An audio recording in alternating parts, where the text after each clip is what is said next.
첫날 밤 망신당한 신부. 조선 중기 한양에서 가장 명망 높은 집안인 안동 김씨 가문에 김난이라는 아가씨가 있었습니다.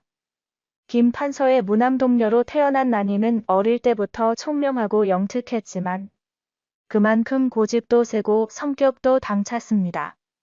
난이는 여자답지 않게 글 공부를 즐겼고 활쏘기와 말타기도 남자 못지않게 잘했습니다. 시녀들에게 호통치는 것도 서슴지 않았고 마음에 들지 않으면 집안 어른들 앞에서도 자기 주장을 굽히지 않았습니다. 아가씨, 이러시면 시집을 어찌 가시려고요? 유모가 걱정스럽게 말했지만 난이는 코웃음을 쳤습니다. 시집? 나는 시집 같은 거 안 갈 거예요. 차라리 평생 혼자 사는 게 낫죠. 김 판서 부부는 딸의 혼사 문제로 골머리를 앓았습니다. 난이가 20살이 넘도록 중매가 들어와도 번번이 거절했기 때문입니다. 저 양반 코가 마음에 안 들어요. 그 집안은 너무 고루해서 싫어요. 그 도령은 제 눈을 똑바로 쳐다보지도 못하던데요. 그런 사람이 뭘 할 수 있겠어요? 난이의 까다로운 성격에 한양의 명문가 도령들도 슬슬 기피하기 시작했습니다. 아무리 집안이 좋아도 그런 부인을 맞이하고 싶은 남자는 없었습니다. 김 판서는 한숨만 쉬었습니다. 이를 어쩌면 좋단 말인가? 딸아이가 저렇게 기가 세서야? 부인도 걱정이 태산 같았습니다. 저러다가 정말 늙은 처녀가 되는 것은 아닐까요? 그러던 어느 날 경상도 양반 집안의 차남인 이도현이라는 청년이 혼담을 청해왔습니다. 이도현은 과거에 장원급제 한 수제로 외모도 준수하고 성품도 온화하다는 소문이 자자했습니다. 김 판서는 처음에 의아했습니다. 난이의 성격이 한양에 다 소문났는데 그런 것을 알고도 혼담을 청한단 말인가? 중매쟁이가 대답했습니다. 도령께서 직접 아가씨의 소문을 듣고 오히려 관심을 가지셨다고 합니다. 그런 당찬 성격의 여인이야말로 자신과 잘 맞을 것 같다고 하시더군요. 김 판서는 반신반의하며 이 도현을 만나보기로 했습니다.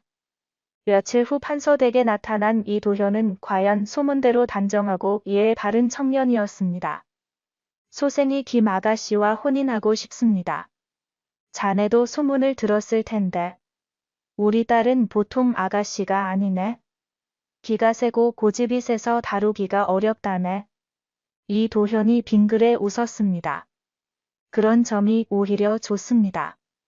저는 순종적인 여인보다 당찬 여인이 더 매력적이라고 생각합니다. 하지만 결혼 후에 고생할 것 같은데. 제가 잘 모시겠습니다. 아가씨의 길을 꺾는 것이 아니라 함께 어울려 살아가는 방법을 찾아보겠습니다. 김 판서는 이 도현의 당당한 태도가 마음에 들었습니다. 그리고 딸에게 이 도현을 만나보라고 권했습니다. 난이도 처음에는 시큰둥했지만 이 도현을 만나고는 조금 놀랐습니다. 다른 도령들처럼 자신을 피하거나 무서워하지 않았기 때문입니다. 아가씨, 저는 아가씨의 당찬 성격이 좋습니다. 그런 아가씨와 함께 살고 싶습니다. 제 성격 때문에 힘들다고 도망가지는 않겠어요? 절대 그러지 않겠습니다. 오히려 아가씨의 그런 모습이 제게는 매력으로 보입니다. 난이는 이 도현의 진심 어린 눈빛을 보고 조금씩 마음을 열기 시작했습니다. 생전 처음으로 자신을 있는 그대로 받아들여주는 남자를 만난 것입니다. 석 달 후 두 사람의 혼례가 성대하게 치러졌습니다. 온 한양이 떠들썩했습니다. 그 기가 센 김 아가씨가 드디어 시집을 가다니 모두가 신기해했습니다. 과연 이 도령이 김 아가씨를 감당할 수 있을까? 글쎄, 첫날 밤부터 싸우는 것은 아닐까? 보통 신랑이 아닌 것 같던데. 뭔가 누수가 있는 것 같아. 혼례식이 끝나고 드디어 첫날 밤이 되었습니다. 난이는 화려한 혼례복을 입고 신방에 앉아 있었습니다. 당찬 성격답게 긴장한 기색도 없었습니다. 이도현이 신방문을 열고 들어왔습니다. 그는 라니를 보며 부드럽게 미소 지었습니다. 부인, 수고하셨습니다. 별 말씀을요. 그런데 이제 무엇을 하면 되나요? 라니는 첫날 밤에 대해 잘 알지 못했습니다. 유모가 몇 가지 알려주긴 했지만 구체적인 것은 몰랐습니다. 이도현이 차분하게 말했습니다. 부인, 오늘은 제가 부인께 특별한 선물을 준비했습니다. 선물이요? 네, 부부가 되는 첫날이니 특별한 의식을 치르려고 합니다. 라니는 고개를 끄덕였습니다. 그리고 이도현이 보자기에서 꺼낸 것을 보고 눈이 휘둥그레졌습니다. 그것은 굵은 새끼줄이었습니다. 이게 뭐예요? 우리 집안의 전통입니다. 첫날 밤에는 신랑과 신부가 서로의 진심을 확인하는 의식을 치릅니다. 무슨 의식인데요? 신부가 신랑을 이 새끼줄로 묶습니다. 그리고 신랑이 그 줄을 풀지 못하면 신부가 집안의 주도권을 갖게 되고 신랑이 풀면 신랑이 주도권을 갖게 됩니다. 라니는 흥미로운 표정을 지었습니다. 재미있는 전통이네요. 좋아요, 해봐요. 사실 이것은 이도현이 만들어낸 거짓말이었습니다. 그런 전통 같은 것은 없었습니다. 하지만 라니는 의심하지 않았습니다. 라니는 새끼줄을 받아들고 이도현을 묶기 시작했습니다. 기가 센 라니답게 아주 단단하게 묶었습니다. 손목과 팔, 그리고 몸통까지 꽁꽁 묶었습니다. 어때요? 이 정도면 절대 못 풀 거예요. 라니는 자신만만했습니다. 이도현은 움직일 수도 없을 정도로 단단히 묶여 있었습니다. 그럼 이제 제가 풀어볼까요? 이도현이 말했습니다. 라니는 팔짱을 끼고 지켜봤습니다. 풀어보세요. 절대 못 풀 텐데. 하지만 이도현은 조금도 당황하지 않았습니다. 그는 라니를 보며 말했습니다. 부인, 제가 이 줄을 풀려면 부인의 도움이 필요합니다. 제 도움이요?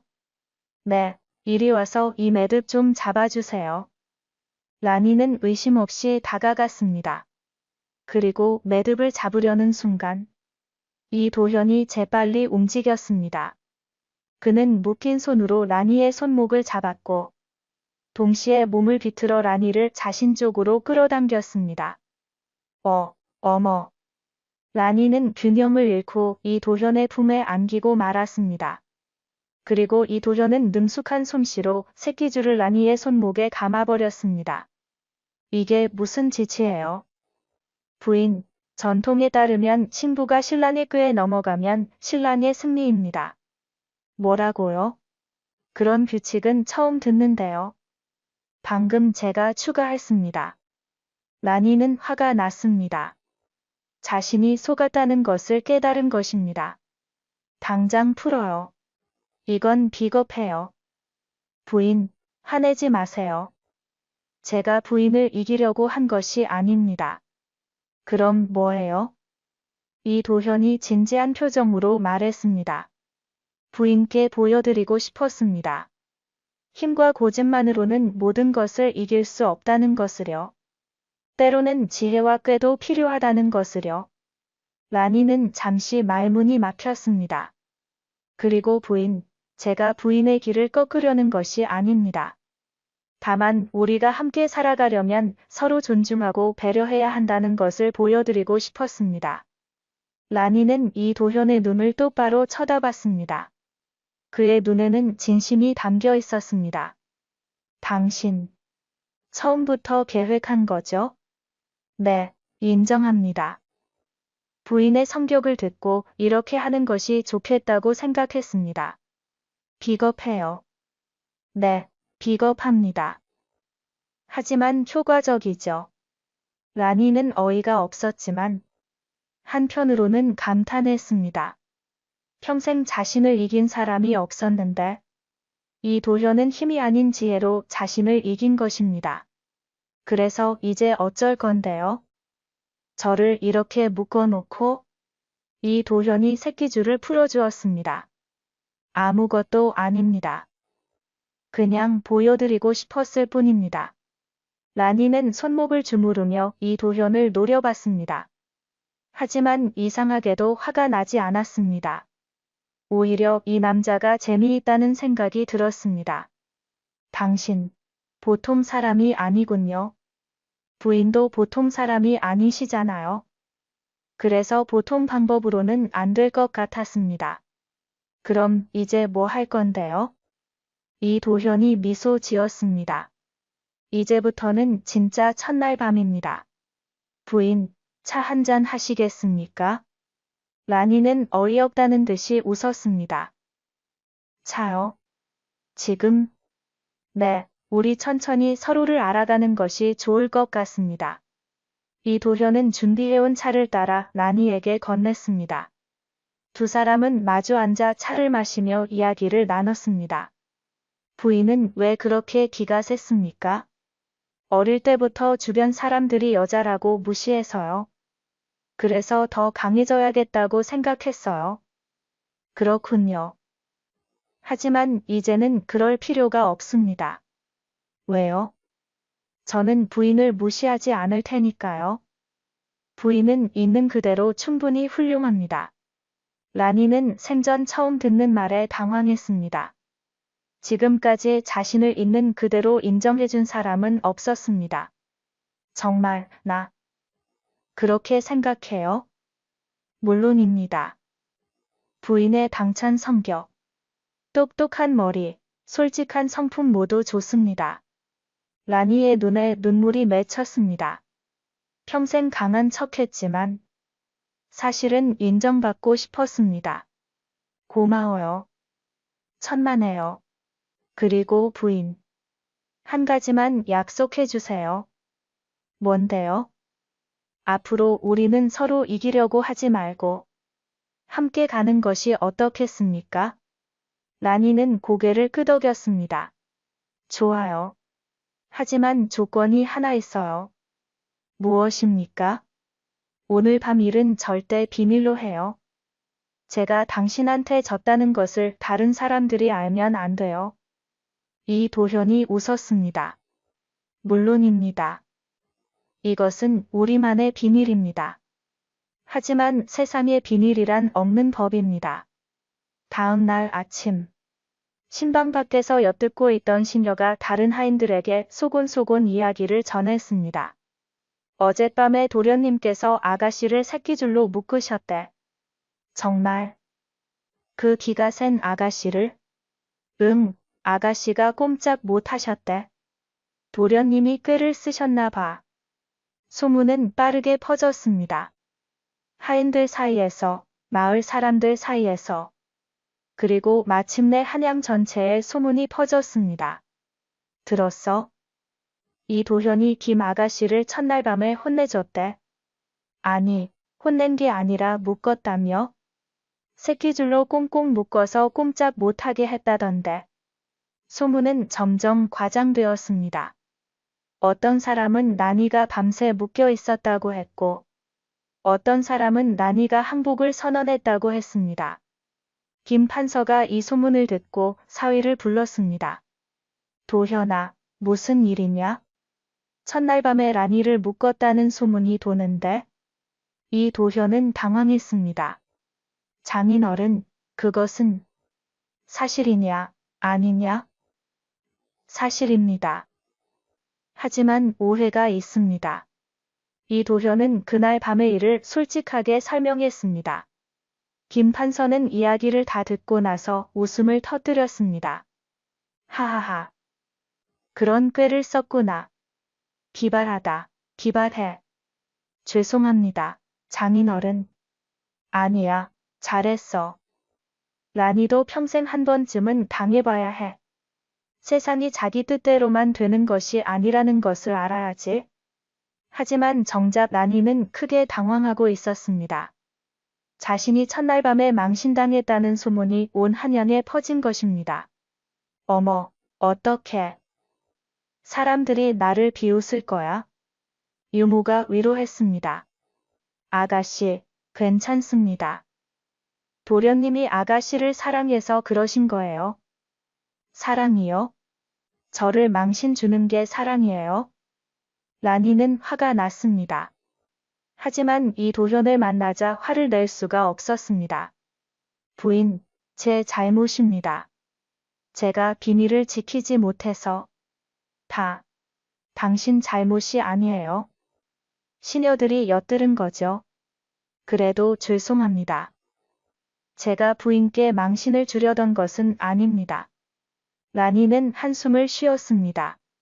알아요. 근데 이제 어떡하죠? 소문이 다 퍼졌는데. 부인께서 원하신다면 제가 소문을 바로잡겠습니다. 어떻게요? 사람들에게 진실을 말하겠습니다.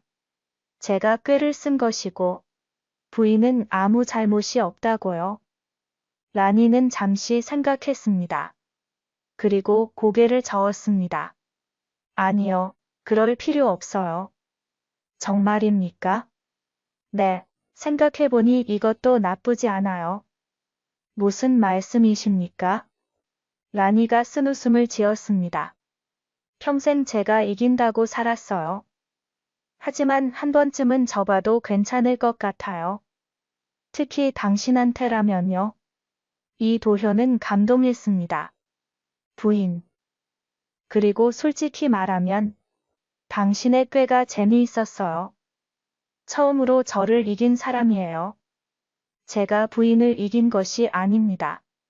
우리가 함께 새로운 시작을 한 것입니다. 라니는 미소 지었습니다. 그렇게 생각해도 좋아요. 하지만 다음부터는 저도 당신을 속일 권리가 있어요. 물론입니다. 공평하게 해야죠. 두 사람은 웃으며 손을 맞잡았습니다. 소문은 한 달 정도 지속되다가 사그라들었습니다. 하지만 이 도현과 라니의 이야기는 오래도록 회자되었습니다. 이 도현이 정말 지혜롭더라. 김 아가씨도 대단해. 소문에도 꿋꿋하더라. 두 사람이 잘 어울리는 것 같아. 1년 후, 라니는 아들을 낳았습니다.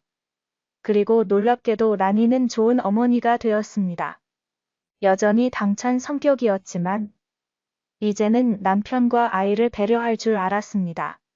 어느 날 친정아버지 김판서가 딸을 불러 물었습니다. 라니야, 결혼 생활은 어떠냐? 좋아요, 아버지. 남편이 저를 잘 이해해줘요. 첫날 밤 일은 아직도 화가 나니? 라니가 웃었습니다. 아니요, 이제는 고마워요. 그 일이 있었기에 제가 변할 수 있었어요. 어떻게 변했는데? 이기는 것보다 함께하는 것이 더 중요하다는 걸 배웠어요. 김 판서는 흐뭇한 표정으로 딸을 바라봤습니다. 좋은 사위를 만났구나. 네, 정말 좋은 남편을 만났어요. 그날 밤 라니는 이 도현에게 말했습니다. 여보, 고마워요. 갑자기 왜 그러세요? 첫날 밤에 저를 속인 것이요. 그때는 화났지만 지금은 감사해요. 저도 감사합니다. 부인을 만나서요. 그런데 말이에요. 라니의 눈에 장난기가 가득했습니다. 뭔가요? 이제 제 차례예요. 제가 당신을 한번 속여볼 차례라고요. 이 도현이 웃었습니다. 언제든지 해보세요. 기대하겠습니다. 후회하지 마요. 절대 후회하지 않겠습니다. 두 사람은 웃으며 서로를 바라봤습니다. 그들의 결혼 생활은 때로는 싸우고, 때로는 속이고 속이며, 하지만 늘 서로를 사랑하며 이어졌습니다. 10년 후, 라니와 이 도현에게는 3명의 자녀가 있었습니다. 장남은 아버지를 닮아 지혜로웠고, 장녀는 어머니를 닮아 당찼으며, 막내는 두 사람의 장점을 모두 물려받았습니다. 어느 날 장녀가 어머니에게 물었습니다. 어머니, 첫날 밤에 아버지가 어머니를 묶었다는 게 정말이에요? 라니는 당황했습니다. 너, 그 이야기를 어디서 들었니? 하인들이 하는 얘기를 들었어요. 정말이에요? 라니는 잠시 고민하다가 솔직하게 대답했습니다. 그래, 정말이야. 어머니, 화나지 않으셨어요? 처음에는 화났지. 하지만 지금은 고마워. 왜요? 그 일이 있었기에 내 아버지가 보통 사람이 아니라는 걸 알았거든. 그리고 내가 변할 수 있었어. 어떻게 변하셨는데요? 라니가 딸의 머리를 쓰다듬으며 말했습니다. 이기는 것만이 전부가 아니라는 걸 배웠어. 때로는 지는 것도 괜찮아. 특히 사랑하는 사람한테라면 말이야. 장녀는 고개를 끄덕였습니다. 저도 어머니처럼 좋은 사람을 만날 수 있을까요? 물론이지. 내가 진심으로 사랑하고 존중할 수 있는 사람을 만나면 돼. 그날 밤 라니는 이도현에게 말했습니다. 여보, 우리 딸이 첫날 밤 이야기를 알고 있더라고요. 아, 그래요? 뭐라고 했습니까? 제가 솔직하게 말했어요.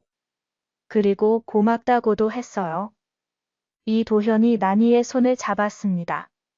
저야말로 고맙습니다. 부인이 저를 받아줘서요.